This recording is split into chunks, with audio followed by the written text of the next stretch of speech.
right. Welcome aboard.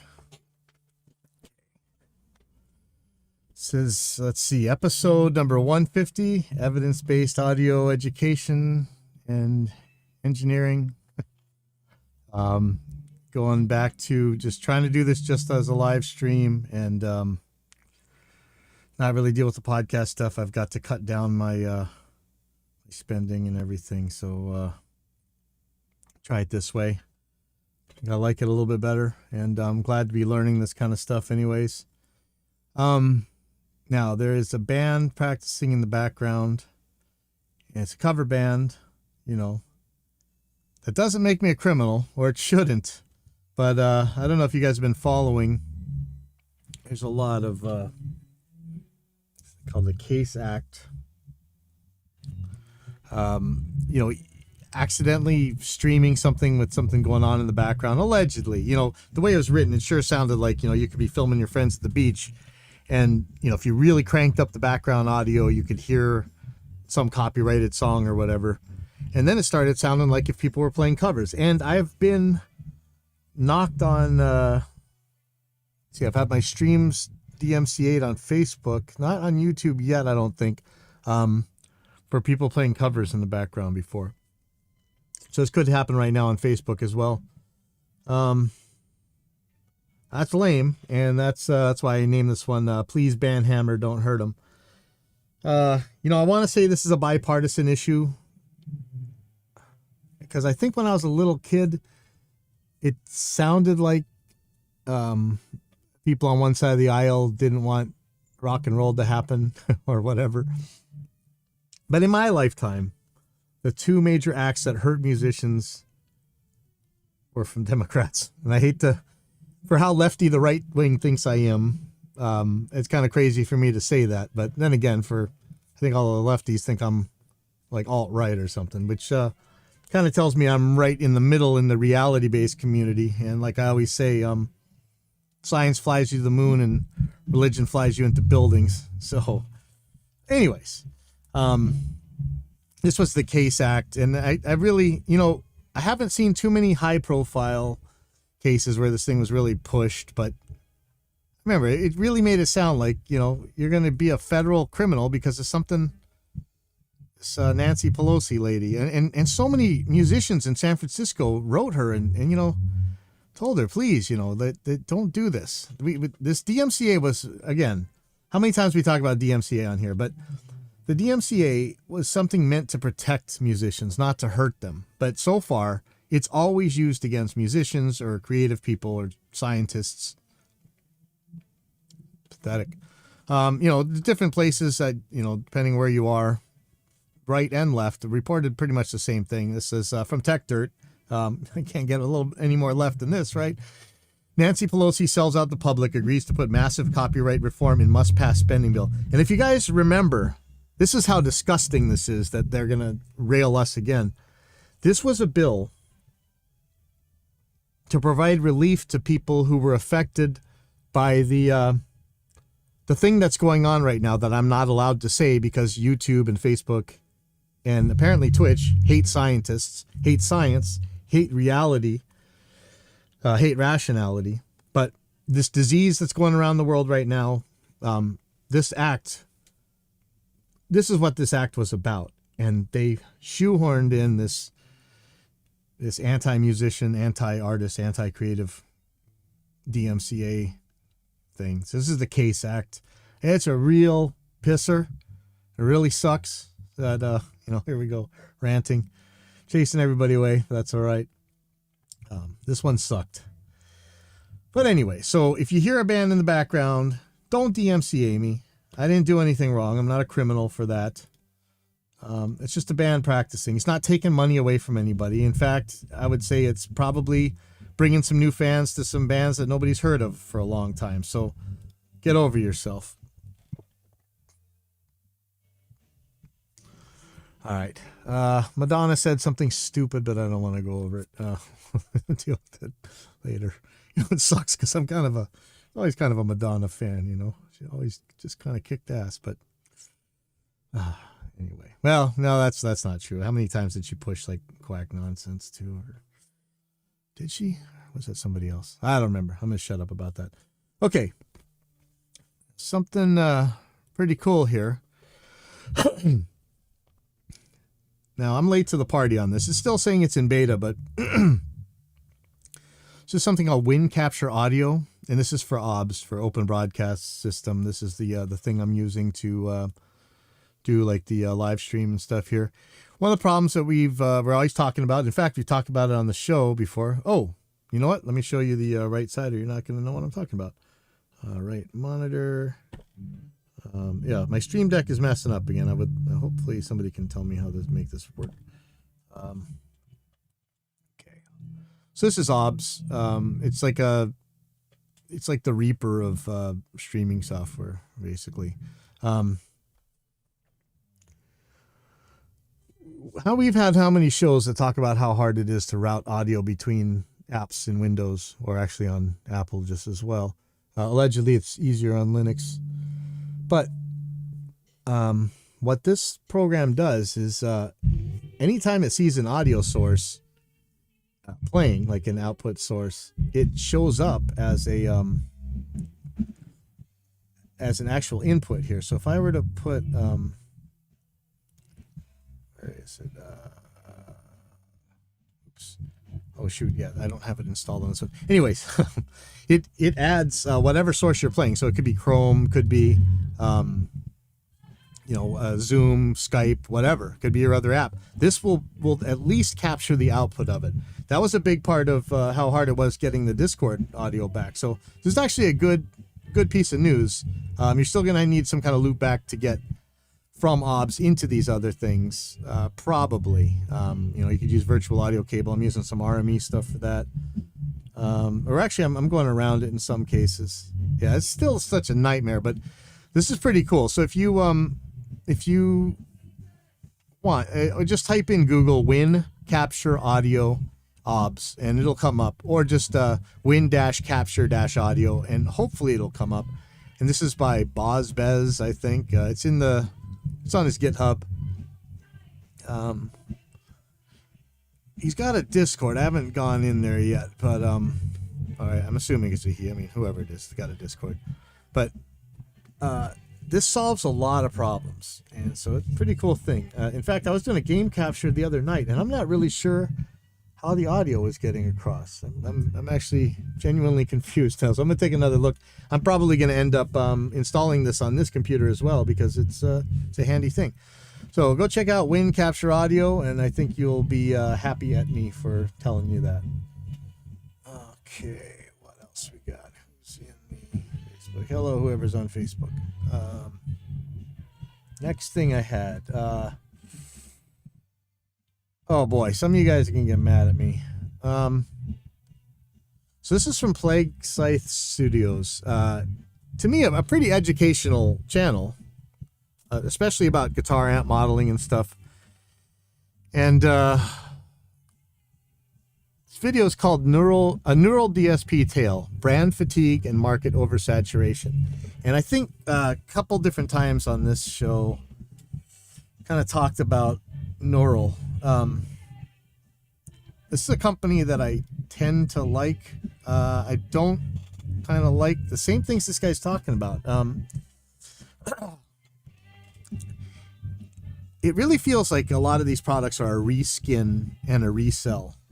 And if you followed my company, you know that we had a major issue to make sure that never happened with us.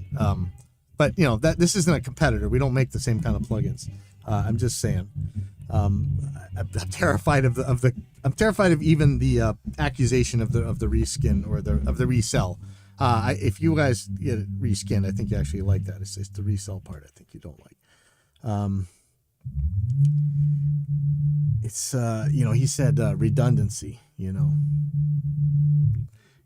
and if you've seen these Neural DSP plugins, I don't want to hammer on them, but it really seems like every month there's a new one out, not cheap, and it's pretty much the same thing, and then it ends up being like the same types of pedals, but they'll be slightly different. We kind of just want you to stick it all in one thing. So if I contrast this with Helix, the Helix plugin is exactly the same thing as the Helix pedal board. Now, that could make plugin development slower. I understand, and I'm very sympathetic to that it could make plugin development slower because you got to make sure it plays on this hardware. But if we look at what we're getting from Neural instead, I still don't even know what actually is in the Quad Cortex, if it has all those harmonizers and stuff like you expect to see in a modern pedal board, how the auto engage works, things like that. On Helix, I can just tell it's all in there. Same as like bias or whatever. I think sort of. But in this Neural, it's like this two completely disconnected things. And someone was saying, let's see, they're talking about that, they aren't the same things. One's running on a DSP chip and one's running on a computer, but it's not the code that's the problem. It's the underlying idea, I think. But anyway, this is Plague Site Studios, which is a good channel to watch anyway. There's a lot of good stuff on here.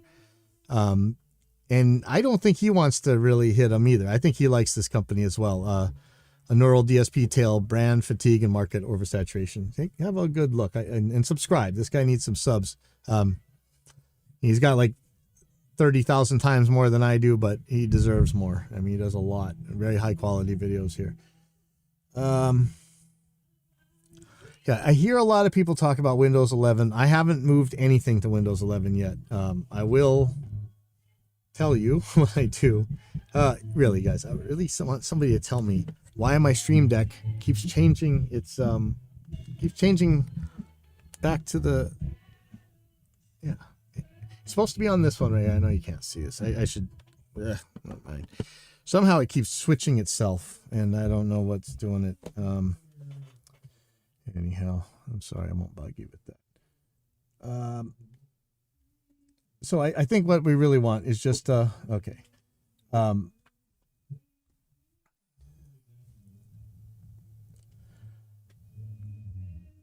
If you listen to the DAW Bench podcast, in fact, here, if you're not subscribed to the DAW Bench podcast, you should go check it out. DAW Bench Radio Show. We've talked about Vin Curliano on here before. He runs that dawbench.com, which used to be the benchmark to the low latency audio performance, driver performance, stuff like that. It's kind of like our low latency or round trip latency roundup that we have over at Kailua Music School.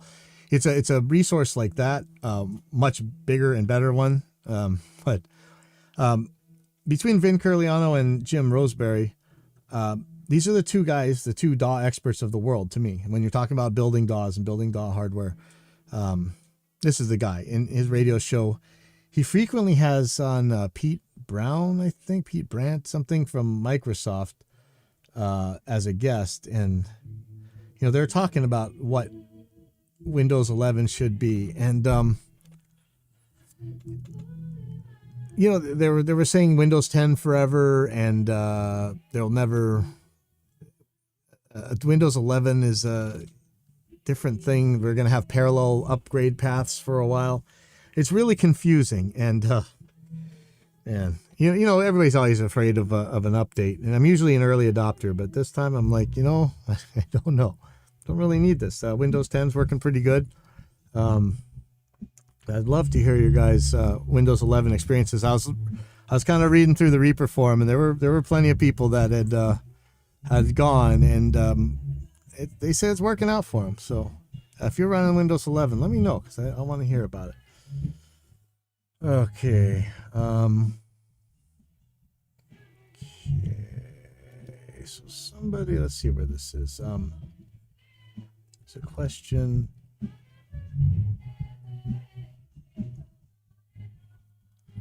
Question about, is it worth it getting a bundle? So I'm just going to read this. I'm looking to put together a bare bones recording setup just for songwriting and demo purposes.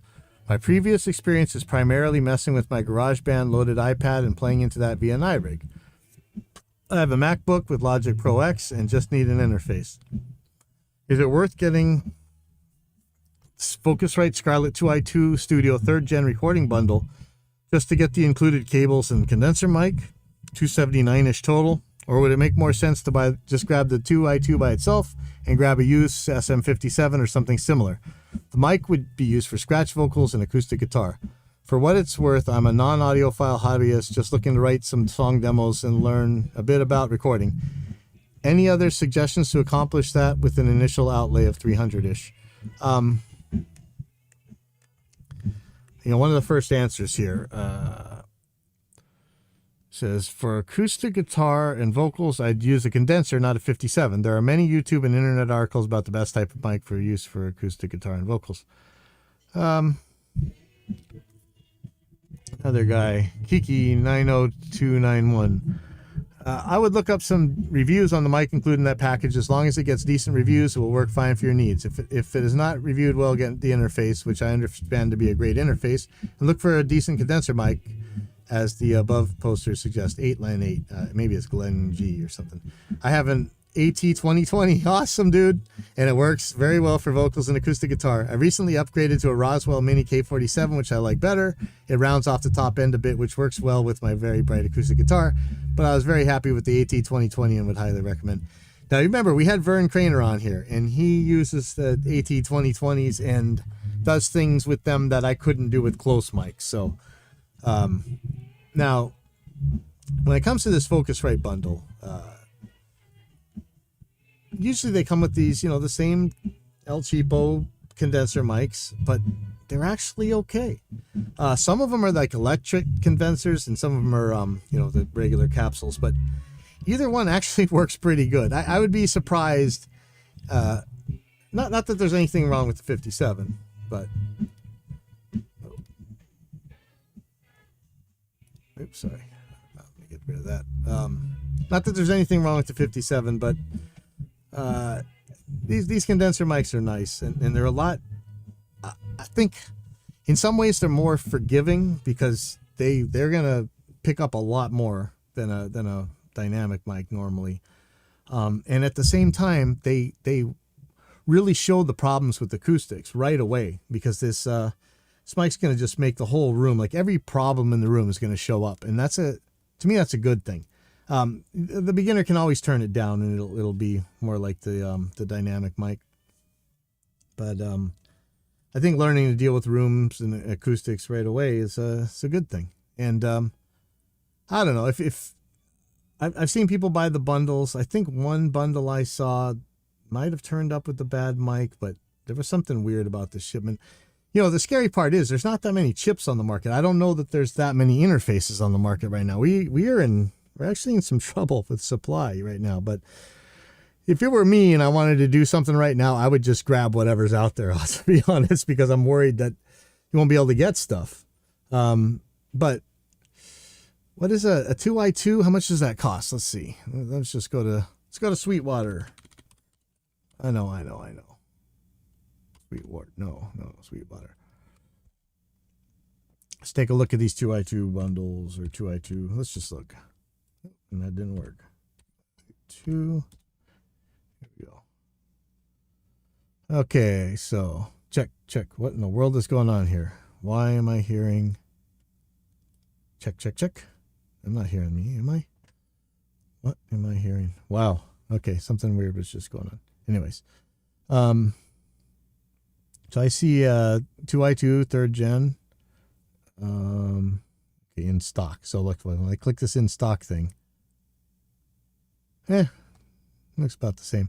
Okay, 2i2 3rd gen for $169, or 2i2 3rd gen with the mic of questionable origin and a headphone, 9-foot mic cable, 10-foot mic cable. Useless bundled software.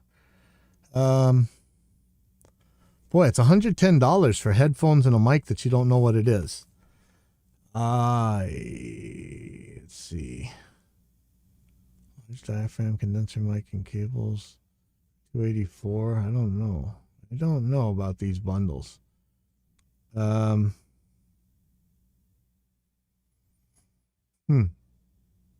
Yeah, I don't know. I don't think I would like this bundles. There's a one with an NT1A from Rode for $509.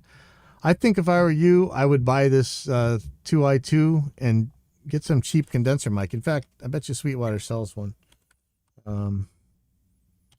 And you know, these are gonna be a cardioid too. I guarantee it's not gonna be a switchable one.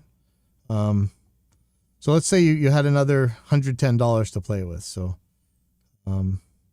who's cheap? MXL should be cheap. And I know everybody's just, I just lost all credibility if I had any, right? Because I just said MXL. Holy crap. Since when did MXL cost so much? Boy, these used to be like the $20 and $40 mics. All right. Well, maybe that was, maybe that was worth it.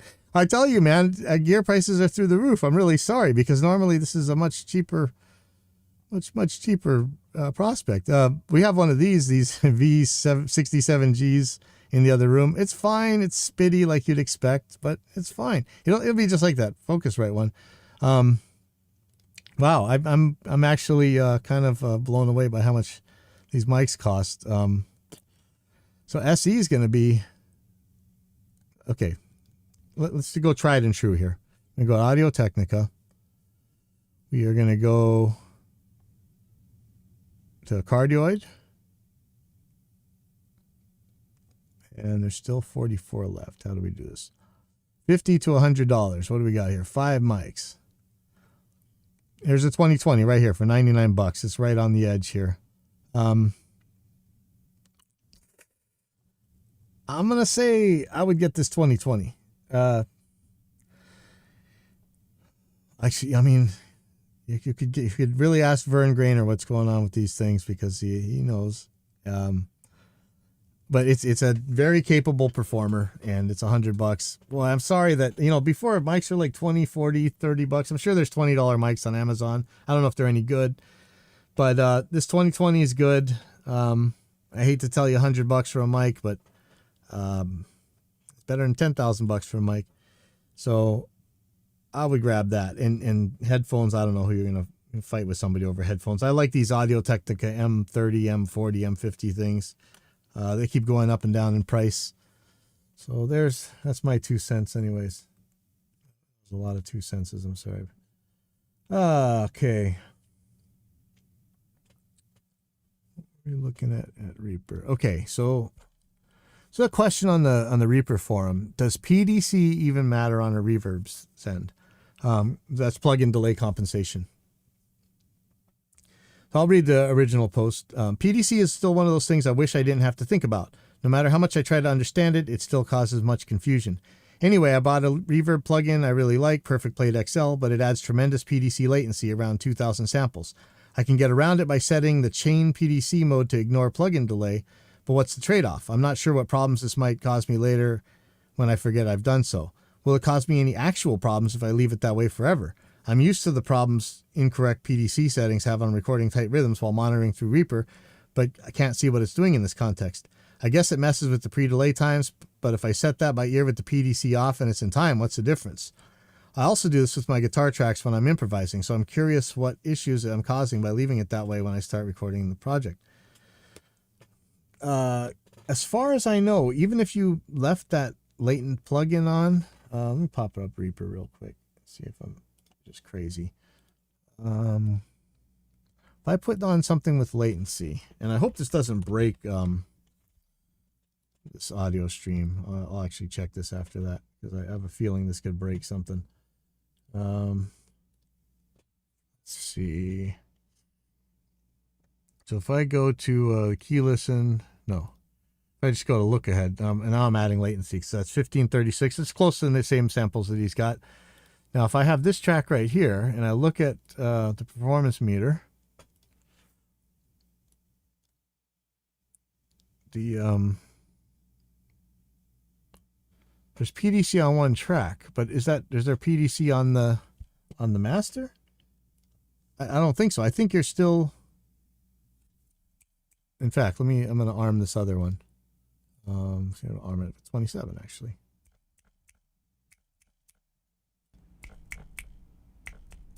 Yeah, see, that's going straight out to the output. So I mean, I would just turn it off on that track. I mean, unless you have tracks going through it, then yeah, you're bumming.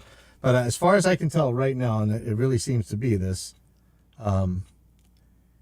if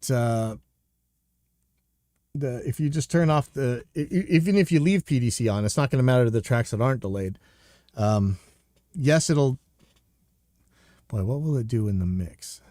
It'll be the same. So, well, yeah, but yeah, actually, that is confusing. Okay, let's see what they have to say. So Judders says that's a 45 millisecond pre-delay, which is sizable, but by no means excessive. Whether you run into problems will be down to the reverb sound you're using and the music tempo. I wouldn't worry about it until you hear something that worries you. Interesting. Yeah. What problem does it cause? Just leave it on. Ass loads of latency. Okay, so here's No Fish. It's like this to my understanding. If a plugin reports latency to Reaper, Reaper delays the other tracks the same amount the plugin causes latency, so everything is in sync. Now, if you disable PDC on the reverb's track, the plugin still needs the same processing time, but the other tracks aren't delayed anymore. In case of a reverb send, this would actually be the same as dialing in pre-delay in the reverb, as mentioned above by Judders. Does this make sense, or is this what you're asking? I'm not sure that it actually delays the track, though, does it? Look, we're looking at 27 here. I'll pull the master in. Sorry about that. Here's the master track. Here's 27, and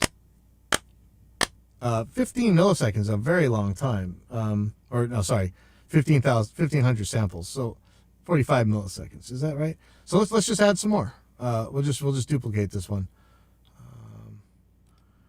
Copy all effects. Paste effects. Paste effects. Paste effects. Paste effects. Hopefully this isn't scrambling my stream. Let me check my total mix real quick. Sorry about that. I just have to. I know I should be doing this on a separate streaming computer, but I really like the one computer thing. What is it? Channel number 5. Check. Still sounds fine. Okay. So, that's a lot of latency right there. Check. Now, check. Now, this meter's falling a little bit slower, but I don't know if that's not normal, but I swear it's raising at the same time. Yeah, let's just duplicate them again.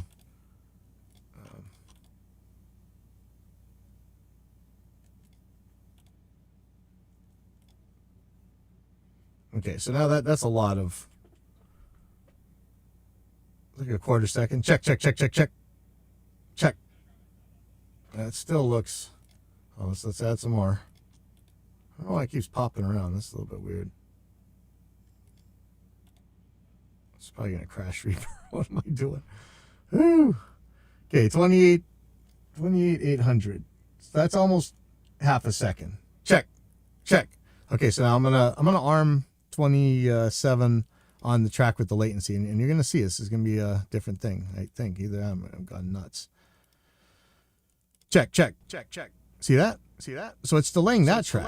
But here's the other one. Check. It's not delaying the original track. So you can just leave it on, turn it off. It shouldn't make any difference unless you're running the stuff through it. But a reverb, to me, is in parallel. So I don't see why you wouldn't just leave it on. Even if it made trouble, even if you had some delay, because it's in parallel, unless you're like me. Okay, so do as I say, not as I do. So what I've been doing is the interesting. Hey, the now it's working. That is really weird. Okay, that's interesting. Or oh no, that's the real one. Sorry.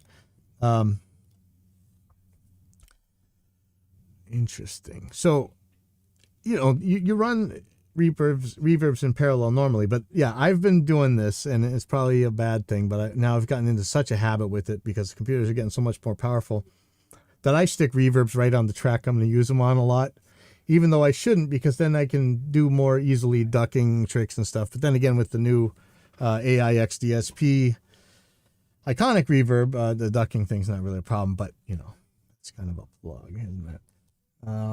Let's see who we got. Some meatball. Yeah, I got meatballs in the comments. Okay, let's see.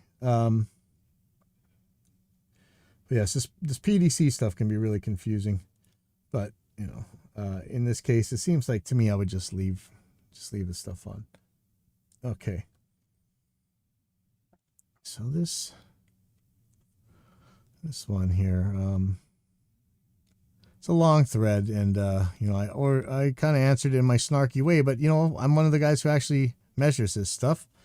So this guy asks, "Hi guys, I'm a noob into the recording topic, and I'm trying to set up a home studio from which to upload videos on YouTube and Twitch. I currently have a complete chain from which I can register music." Give me 2 seconds here.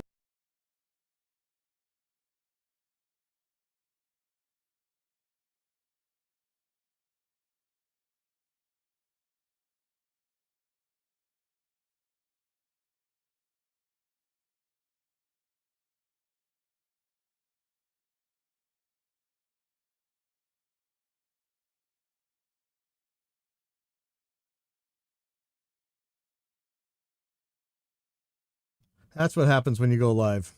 So sorry about that. Whoever's on YouTube, hello. Okay, sorry. I currently have a complete chain from which I can register music composed as follows: electric guitar, pedals, amp head, universal audio aux, audio interface, Focusrite Scarlett 2i 2 3rd Gen, a computer.